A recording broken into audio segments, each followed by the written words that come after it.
One of the coolest things about being the Christian whistleblower is that I get so much great information sent to me from my great subscribers, and this was sent to me from a subscriber as well. I can't remember which one, but it's a book called War in Heaven by a fellow named Kyle Griffith, or Griffiths, I'm not sure.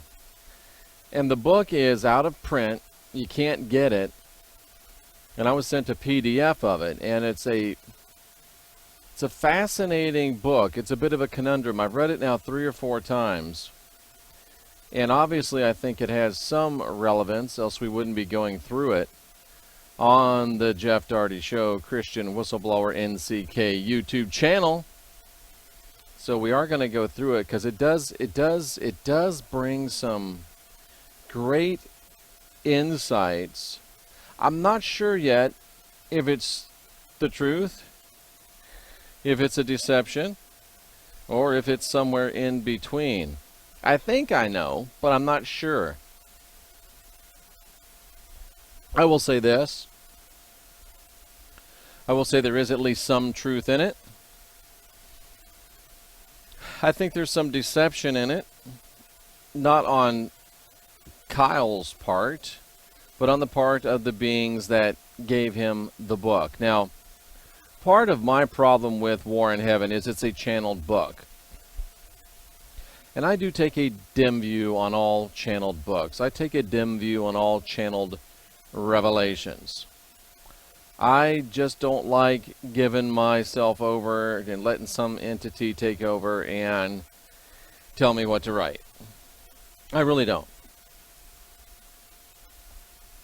Now, it can be argued that divine inspiration is the same thing, only in a more elegant, less controlling way.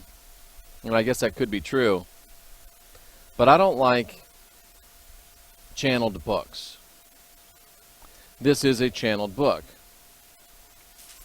Also, Kyle did a whole bunch of LSD in the 60s. He's done a whole lot of drugs and medicine, ayahuasca and peyote and the whole 9 yards. So that puts up my antennae a little bit as well. But you know what? I'm becoming more open and understanding about that sort of thing. No, I have not done it myself. I don't think I'm ready to do it myself. But he spends the first part of the book talking about being in the 60s and doing a bunch of LSD and doing a bunch of drugs and doing a bunch of sex. And I don't do sex either, but that's not really by choice. It just kind of happens. Just being silly. But at any rate, War in Heaven. Truth, deception, or somewhere in between.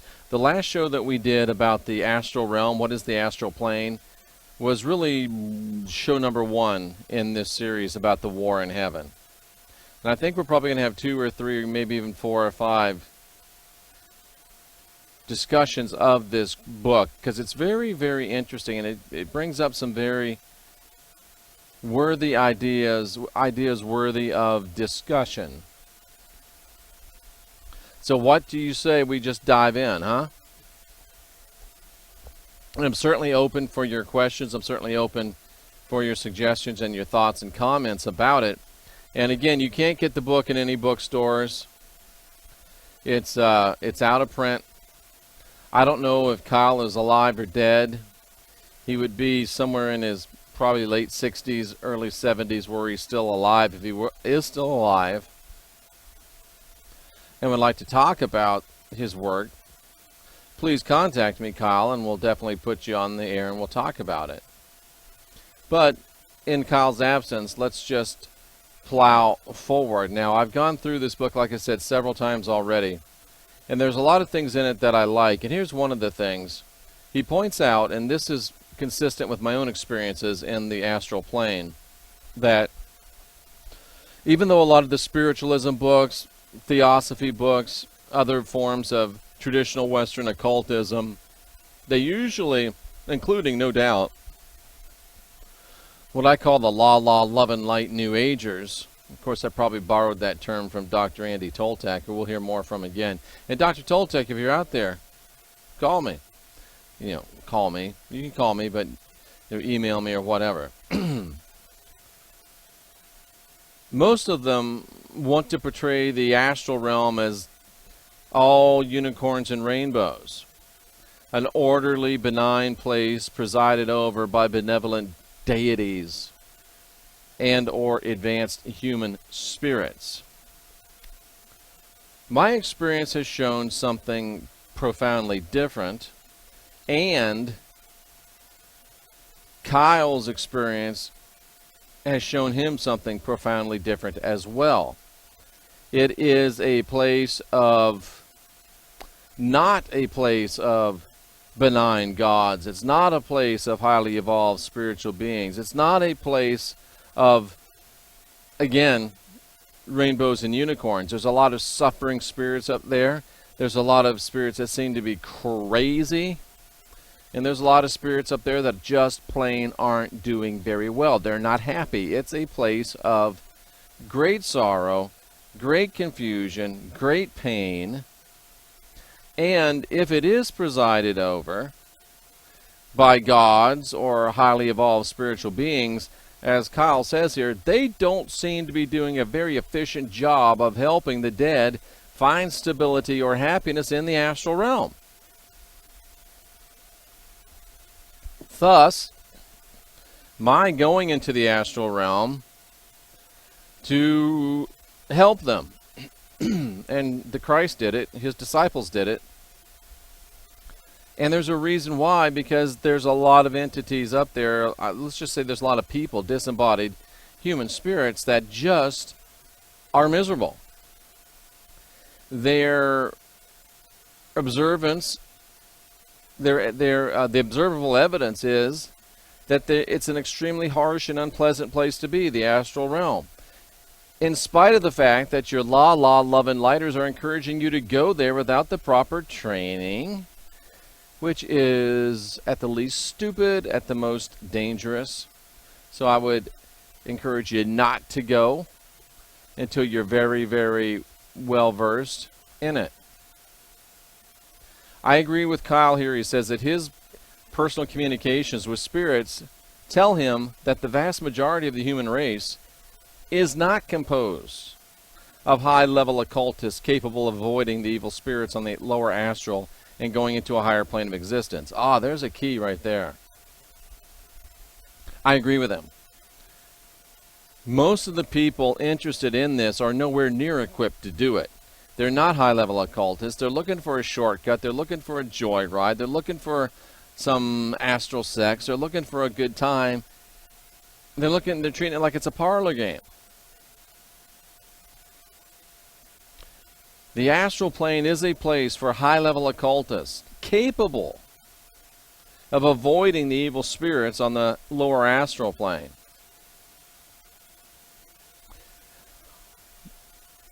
Currently, my conviction is that when we leave this body, and we're going to talk about this in great detail as we move on, we do have to navigate through the astral plane and move on to a higher plane of existence. What Kyle is suggesting is that when souls die or when souls leave the body, that they don't make it through the astral realm with any degree of regularity. And they end up becoming one of these lost souls calling for help. And this sounds like I wrote it. My sympathies are with them, and I'd like to learn how to help them. It seems to me that he very well may be onto something, and it seems to me that even though our mindset is we've got to win the lost here on earth and help people on earth that are lost and help people on earth that are going in the wrong direction, help people on earth that are trapped, and we do, and we are. The greater work may be doing it in the spirit realm. Because my growing conviction shared with Kyle here is that not many of the human spirits that are leaving this earth are getting through the astral realm. They're getting trapped. It's kind of like the video I just did about the wall. They're not making it from East Germany to West Germany. They're getting mowed down in no man's land. They're getting trapped in that realm. And that makes it even more important for us to reach as many people as we can with this message while they're still around down here on the ground. Because by and by, once they're in the sky, they get stuck there and die. And of course, we're talking about different frequencies, not a up or down thing, but the imagery is compelling, and we try to contextualize so we can understand. So again, I would urge you to step up and help me expand this work, reach more people on YouTube. I'd even like to get on, if we could get on Gaia or television, some other television. But anyway, help a brother out so we can help more brothers out. But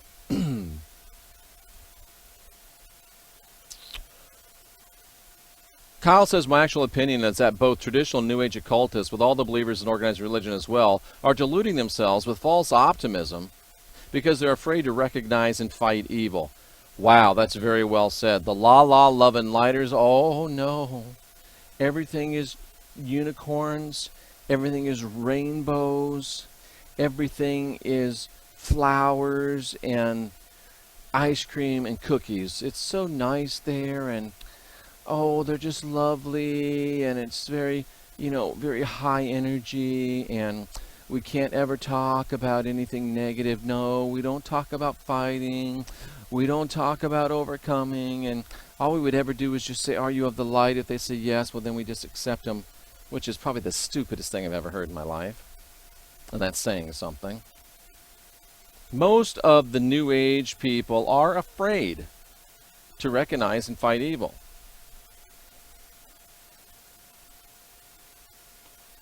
Like Kyle, I don't feel I have any alternative but to say, look, something bad is going on in the spirit realm.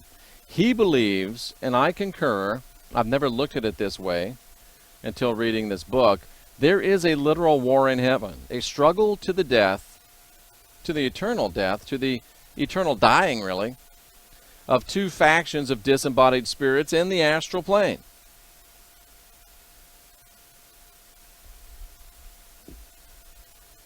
If we think there's a war here on earth, this might be a little skirmish, but the real war is going on in the heavens, the astral plane. There is a war in heaven. I'm convinced that Kyle is right about that. And he ties UFOs into it. And the UFOs may very well be a part of this spiritual war. Now, I'm not saying that they're definitely not from other planets. I'm just saying they could very well be interdimensionally or other spiritual entities that are involved in this heavenly war, this astral war. A lot of UFO writers and believers are kind of coming to the idea that maybe UFOs aren't just necessarily little green men from the backside of Uranus. That they might actually be real but non-physical. And of course, some people still believe that they are aliens from other planets. That very well may be. Now, moving along from that basic information onto this idea that there's a secret society of high-level masters who conspire to use their advanced knowledge and formidable psychic powers for benign causes, especially the advancement of human civilization in every area, spiritual, cultural, political, and technological. We hear a lot about a secret society of high-level masters who conspire to use their advanced knowledge and formidable powers for malevolent use. The Illuminati, the Bilderbergers, the reptilians, and the New World Order, and all of those people. And of course, we know that at least to some degree, it is true. There is a battle being fought against us on the political realm, on the spiritual realm, on the social realm. Now, is there another group, possibly, that works behind the scenes that seeks the advancement of human civilization, spiritually, culturally, politically, even technologically. That's a very interesting statement. And I remember Dr. Toltec trying to tell me that in some ways Christianity was used to at least keep man out of the astral until he had a half a chance of going up there and having a chance to fight, at least defend himself. So that's interesting. And Kyle here postulates something very, very interesting. And you knee-jerk reactionists are going to, your heads are going to blow up, and you're going to run off in all directions screaming and yelling that the sky is falling like so many Chicken Littles. But it would behoove you and help you if you would listen and consider new ideas rather than just popping off and running off and spouting off and going on a comment war on the channel here. Allow something that you don't agree with to enter your mind and ruminate around in there and think about and see if there's some meat that you can eat before you just throw away all the bones. It's like taking a big old chicken leg, if you're a meat eater, and saying, "Ooh, that came from them. Throw it out." And you're hungry. Why not? Well, I can eat some of this meat, but that bone I'm going to get rid of. I remember when I was a baby preacher, and I was a Pentecostal preacher. And if we had someone that came to our church that wasn't Pentecostal, I wouldn't even listen to them. I would do a crossword or something, because I figured if they don't even understand the basics of the baptism in the Holy Ghost, then there's nothing they can tell me. And finally one of my pastors said to me, great man, I won't call his name because I don't want to sully him by association with me. He said, you might want to eat the meat and spit out the bones. You don't have to believe everything they say. And I started learning some things from people that I still thought were stupid, but they did say some things that I was able to learn from. And you might, if you think I'm stupid, and some of you do, you still might be able to learn a couple things. And I'm talking what Kyle said, not what I'm saying. Kyle points out that one of the chief focal points for a positive group of people trying to help humanity behind the scenes was the Masonic Order of the 18th century. Of course, the Masonic Order is supposed to be secret, but it never really has been, and there's really not much they talk about now that is still secret. But if the Illuminati is not blamed for all the bad in the world, then it's the Masons, the Freemasons, that get blamed. What if the Freemasons were cobbled together, or what if the Freemasons were raised up by divine purpose to help men break out of the Christian, Roman Catholic, Roman Protestant mindset and begin to think for themselves? Because if you know anything about the Freemasons, it's not you got to be of this religion or that religion. They look to a higher power. And when you think of all of the people down through the ages that have been part of the Masonic Order and the things that they've been able to bring into existence in the world, democracy, healthcare, women's suffrage, and that means being able to vote, equality of women, things like that, even though they don't have women in their ranks, I understand. But a lot of the ideas of people that were Freemasons, I mean, the Statue of Liberty is a Freemason statue, a gift to the United States from France. And the big secret about Freemasonry really is that they've always been very similar to what they are today. This is what Kyle says, and I think it's worth our consideration. They're really social organizations devoted to mutual aid among members, charitable works in the community, and a philosophy of what most of us would call basic American values. The members undergo initiations into various degrees and attend quasi-religious rituals, but the histories make it clear that most lodge brothers consider them mere dramas to stir the emotions and create a mood, and the exact details of these rituals are virtually the only things about such lodges that aren't made available to the public.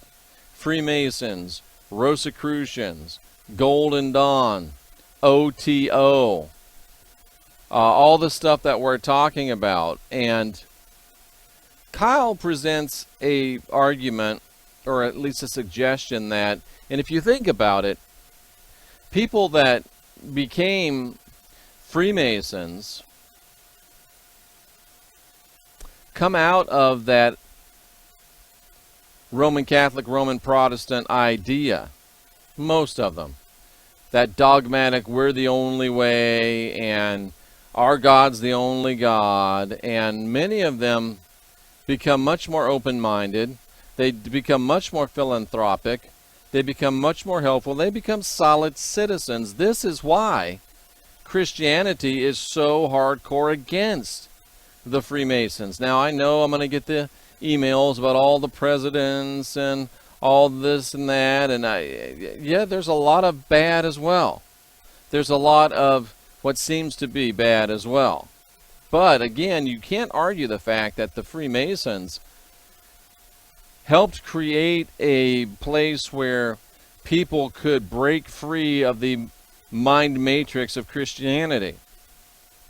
Now, Kyle postulates the theory, a fascinating theory, that a group that he calls the Invisible College is a kind of a secret society within a secret society. It was a group of men with advanced knowledge of medieval occultism that they got from the Knights Templar and other secret societies that infiltrated Freemasonry and the Rosicrucians around the beginning of the 18th century, worked themselves into positions of leadership, and started teaching rational humanistic doctrine that most people today associate with Masonry. Most learned people that actually read and don't go off half-cocked and no, I'm not a Freemason,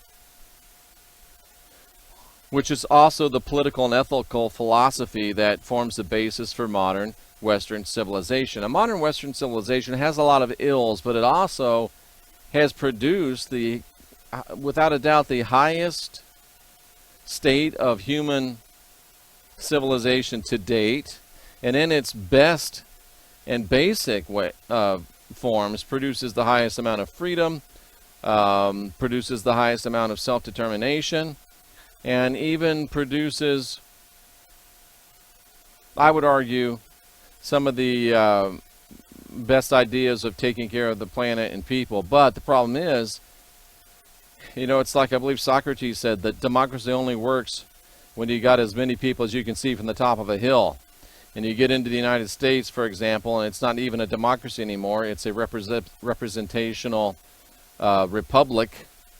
And it gets too big, and then nobody cares about the people anymore, and it just becomes another dictatorship that at the most is benevolent. And like Thomas, it wasn't Thomas Jefferson, it was Mark Twain said, if voting was that important, they wouldn't let us do it. So there you have it. But is it possible, is it just possible that the Freemasons may have been, since the 18th century, a place where people could come out of the mind matrix, the blood, guilt, and fear matrix of Christianity, and come to a place where they could be at least freed from that tyranny and allowed to, and even encouraged to, look within and build their own ability to think for themselves. And I mean, if there's anything that the Freemasons do, it is that they love their neighbor as themselves. They have great respect for themselves because I think, whether it's taught to them or not, I don't know, I'm not one, they recognize the spark of divinity within each one of us. They reject the idea that we're all dirty, rotten sinners. And because they accept and recognize the spark of divinity within themselves, they work on themselves, they build themselves, they develop themselves, they learn to think for themselves, they learn to think logically, they learn to be good to their family and themselves, and then they look outward and they're good to their neighbors as well. They love their neighbors as themselves, they recognize the divinity within themselves, and they love their neighbor as themselves. And if you don't like that, go ahead and unsubscribe. because that's the truth. I'm not a Freemason. I know a lot of Freemasons, and historically speaking, everything I'm saying is right. Now, when I was a Pentecostal, we blamed the Baptists for everything. Now that I'm in the New Age, they blame the Illuminati or they blame the Freemasons. And it's just ignorant to blame a whole group of people for everything, especially when you can, if you can't step back and look at it rationally and say, hey, wait a minute, maybe Freemasonry is not perfect, but maybe it was a necessary step from the tyranny of Pauline original sin, fear, guilt, control matrix. Maybe it was a stepping stone to allow people to get out of the thought of control and be able to, the proof is in the pudding. The Christ said that his whole message hangs on those two ideas. Love your neighbor and love your neighbor as yourself. And cousin, you can't objectively look at Freemasonry and say they don't love themselves and their neighbor as themselves. And if those are the two things that Christ said were paramount, and they're doing them,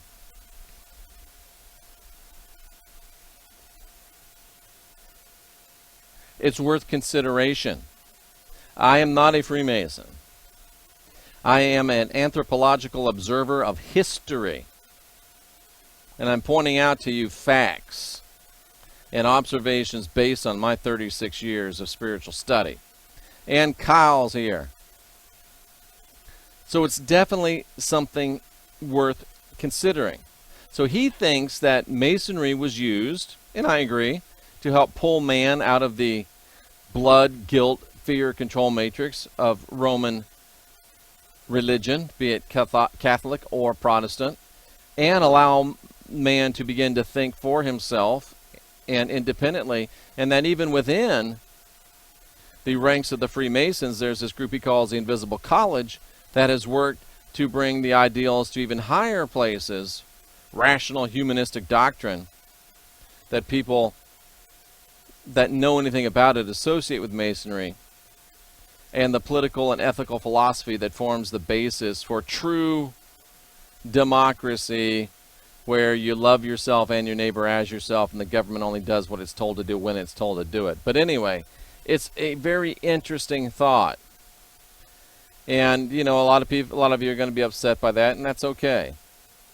But, and again, I just love this. Let me show this to you. That's the idea, and the idea is that it worked very well. Because the birth of the modern political democracy and modern social liberalism, and I know that I'm a conservative and that stings too, but liberalism, you know, means open-mindedness and wanting to help, and it's not the king and the serfs. But modern political democracy and capitalism and the Industrial Revolution, science, the decline of Puritanism, and other forms of fundamentalist Christianity that oppose material progress, it's worked. It's worked. Fundamental Christianity is failing. Thank all that is holy. And Freemasonry has had a part in that. And we're having a part in that. So I'm not a Freemason, but they're helping me do my job. So what's the saying? The enemy of my enemy is my friend. You don't have to like the Freemasons, but if they're the enemy of your enemy, you can learn to work with them, or at least not, you know, hate on them. Most of the modern books labeled as conspiracy theories have been of little use in finding occult conspiracies because they deal only with politics and economics on a materialistic level. However, certain well-known mundane conspiracy theories have elements within them that are interesting, like the Bavarian Illuminati that received a lot of publicity. So there's a lot of things that are interesting. There's a lot of things that, you know, are worth thinking about. There's a lot of things that help us to think about instead of just do a knee-jerk reactionary ad hoc rejection of.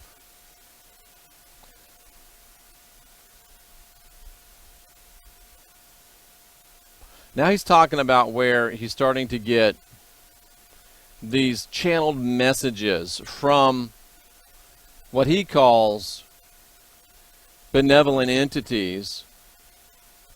And he believes that these entities have been literally trying to start social revolution to transform Western civilization. And he suggests the term spiritual revolutionaries. And he thinks there's a benevolent group in the astral that is trying to help take us to the next level. He would ask them, are you the Illuminati? And they would say, we're the Invisible College. He'd ask them, are you living people? They'd say, no, we're dead people. Are you the Ascended Masters that the occultists talk about? He said, no, we're the enemies of the Ascended Masters. Think of that. You know how I feel about the Ascended Masters. I tell you to master your own ascension. And the Ascended Masters are the ones that want to tell you what to do, where to do, how to do. They want to be your pastor. They want to be your priest, but they want to do it in another name. They want to feed off you. You know, how can you talk about my Ascended Master? Because I've been there and done that, and you're too emotionally involved to see what's going on.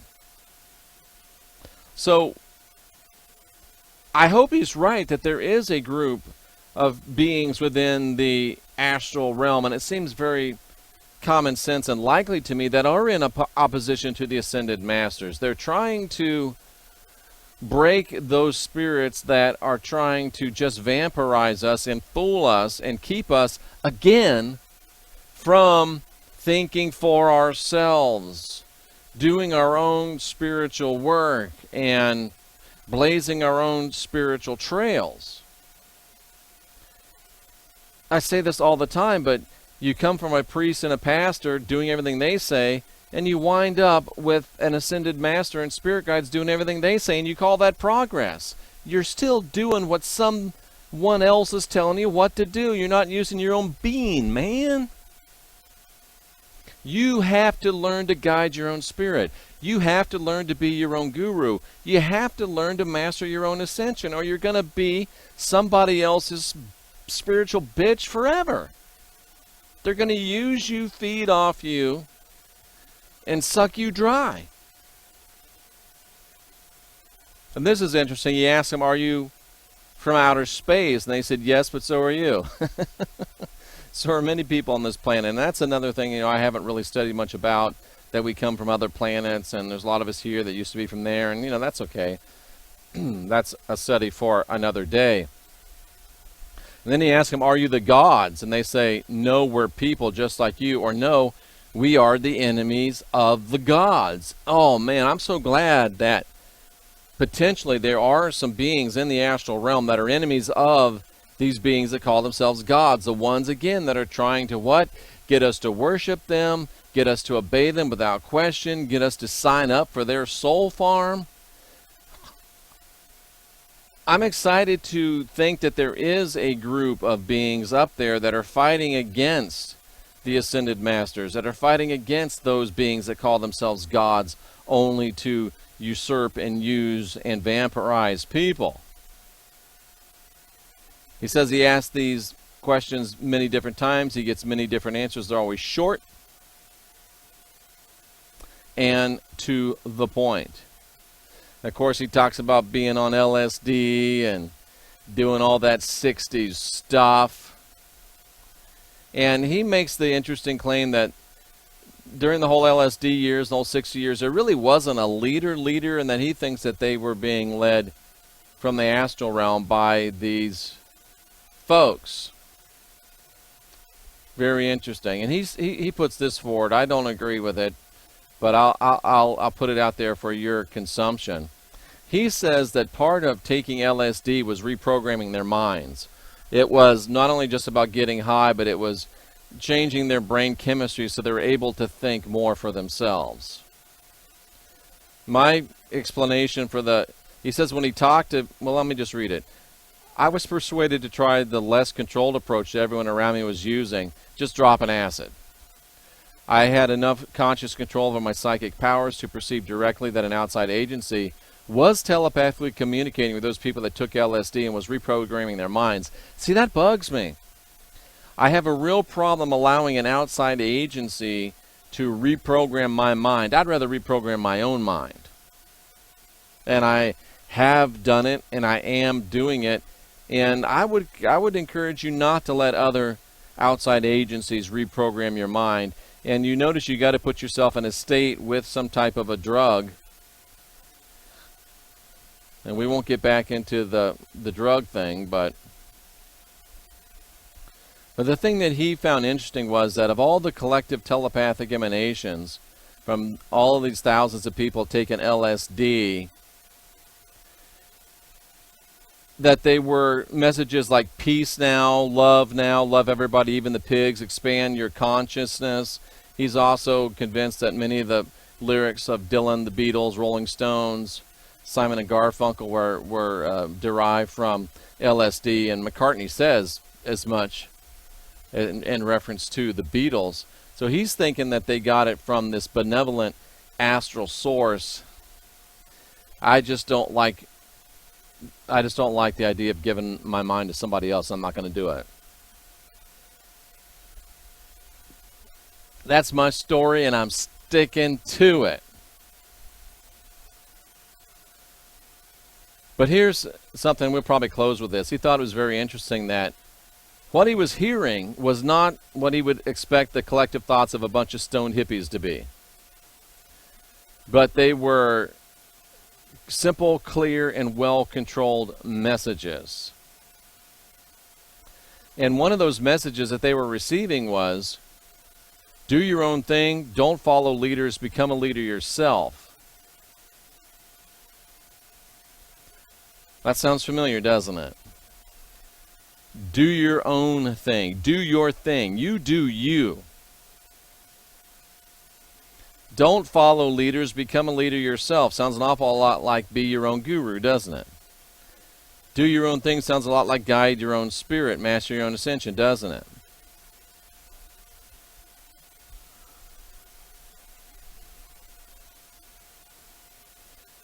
We can get it together. We can get it together on our own. We can get it together individually. And once we get it together individually, we get together collectively, and it becomes synergistic, and we become much more able to understand and to move forward and to advance. And we become free moral agents.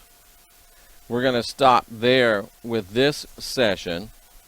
And see, I do think there's some good things about this, and there are some things that concern me about this.